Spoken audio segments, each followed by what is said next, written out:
본 말씀을 통해서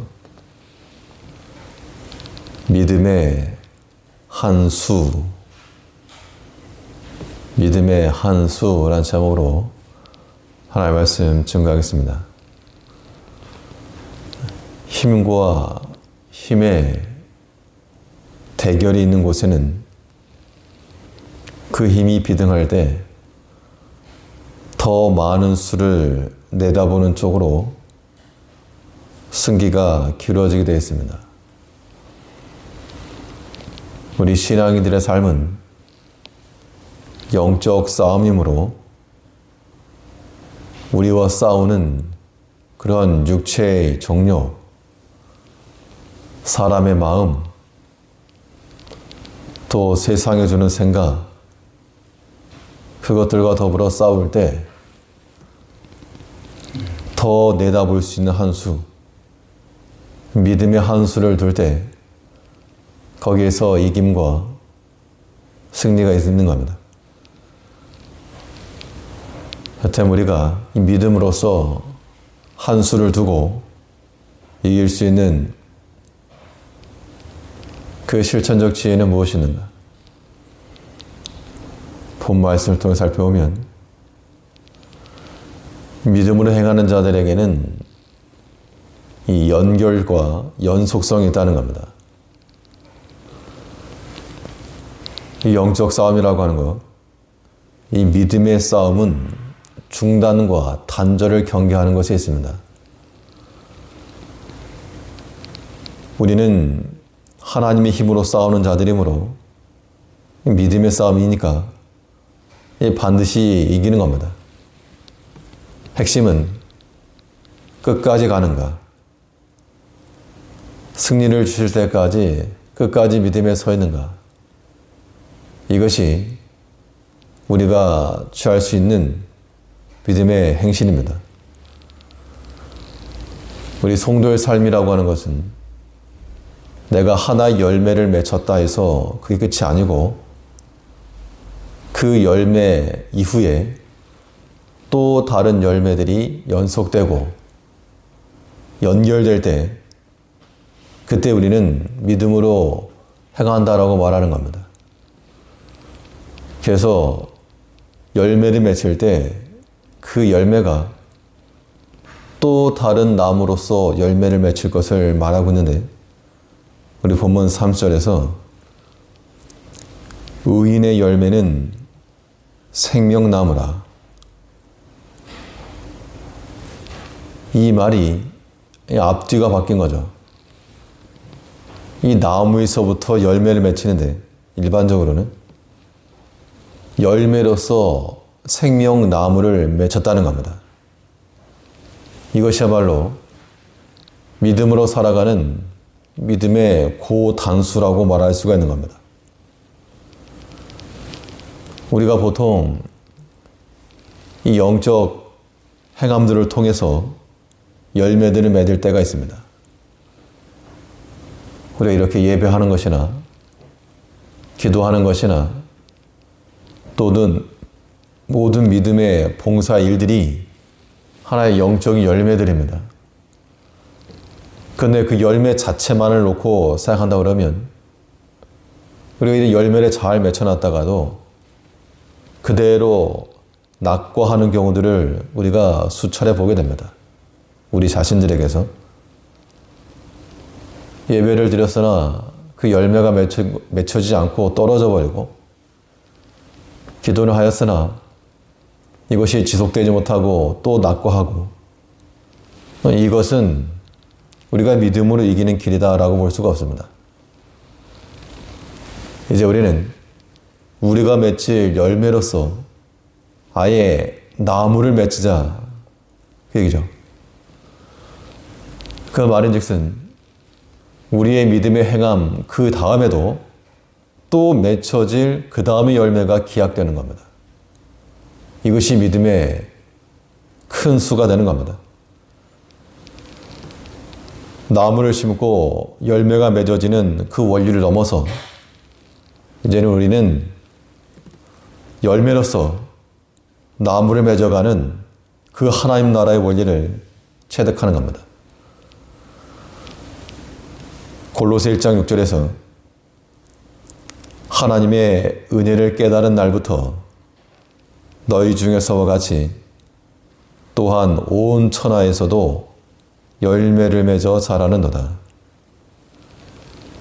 나무를 심었으면 그 나무가 자라고 그 결과로서 열매가 맺히는 것인데 성경은 말하기를 열매를 맺어서 자란다. 하나님 나라의 원리가 그러하다는 겁니다. 그러므로 우리는 우리에게서 보여지는 그 열매가 무엇인지를 항상 살펴야 됩니다. 하나님 나라가 이렇게 주어진다 그랬습니다. 예수님께서도 친히 말씀하시기를 하나님 나라가 어떠한 자들에게 주어지는가? 너희는 하나님 나라를 빼앗기고 열매 맺는 백성이 얻을 것이다 라고 말하고 있습니다. 실상 우리가 서기관들이나 바리새인들의 삶을 주어야 될 것이 그들은 평상시에 잘 믿는다고 생각을 했습니다.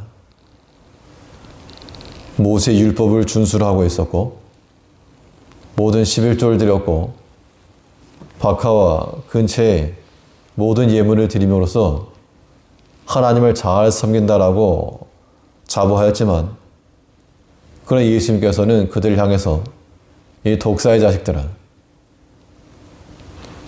그들의 실체를 질책하신 겁니다. 우리가 이 하나님 앞에 예배드리는 우리 모두가 자칭 타칭 오랫동안 신앙생활 하시고 또 믿음이 있노라 라고 말씀을 하실지라도 우리 믿음의 행실이 비바람에 떨어지는 낙과하는 그런 자들이 된다 그러면 우리는 하나님을 잘 섬긴다라고 하는 것에 대한 증거가 없는 겁니다. 우리가 믿음의 선한 열매를 맺혔으면 그걸로 끝이 아니고 그 다음에 또 다른 생명나무가 열매를 맺혀서 그 다음에도 믿음의 행실이 나와야 됩니다. 내가 한 번 참았다고 해서 끝이 아니고 한 번 참았는데 두 번째 참지 못하면 그것은 떨어지는 과실이요. 더 이상 주워 담을 수 없는 겁니다. 성도의 삶이라고 하는 것은 내가 한 번 참았다.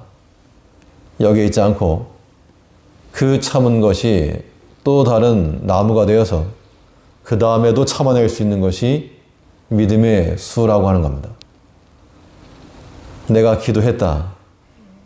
그리고 끝이 아니고 그 다음에 또 기도할 수 있는 그러한 생명나무를 맺어 나가는 것이 믿음의 수요.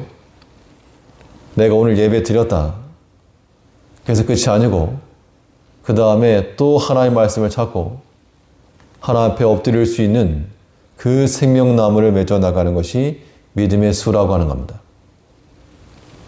그래서 우리 마음속에는 이 하나님 앞에서의 그런 삶, 이것이 연결되고 중단되지 않도록 연속성 있게 살아가는 우리가 되어야 되겠습니다. 열매로서 나무를 맺어 나가는 하나님 나라의 원리를 깨달아 우리의 삶에 더욱 풍요로워지는 세상을 이기는 믿음의 수가 우리 가운데 있어야 되겠습니다. 또 이 믿음의 한 수를 어떻게 둘 것인가?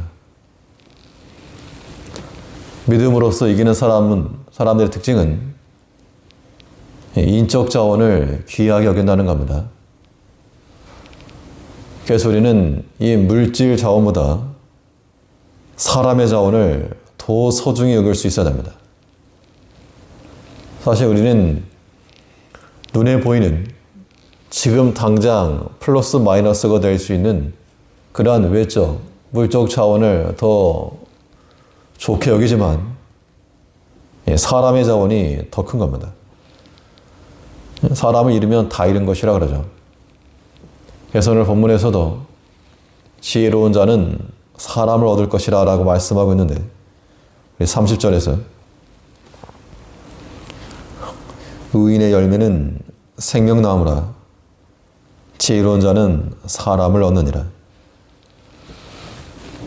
사람을 얻는다는 것은 그 마음을 얻는 겁니다.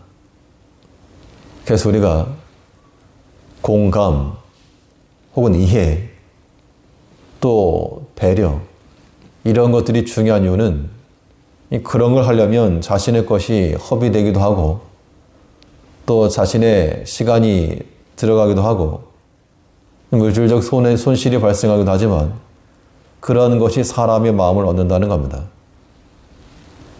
우리가 다른 믿음의 형제를 위해서 시간을 내서 기도하고 또 물질을 내어 섬기며 또 그러할 때 그 마음을 얻게 되면 다 오는 겁니다. 그런데 우리가 어리석게 지금 당장의 것을 위해서 사람을 놓친다. 가장 큰 실수요. 어리석은 한수인 겁니다. 그렇기 때문에 우리는 큰 목소리나 자기 주장함을 가지고 이겼다, 성공했다라고 생각해서 안 됩니다. 사람의 목소리가 크고 또 자기 주장이 강할 수 있지만 그러면 거의 대부분 사람을 잃게 마련입니다.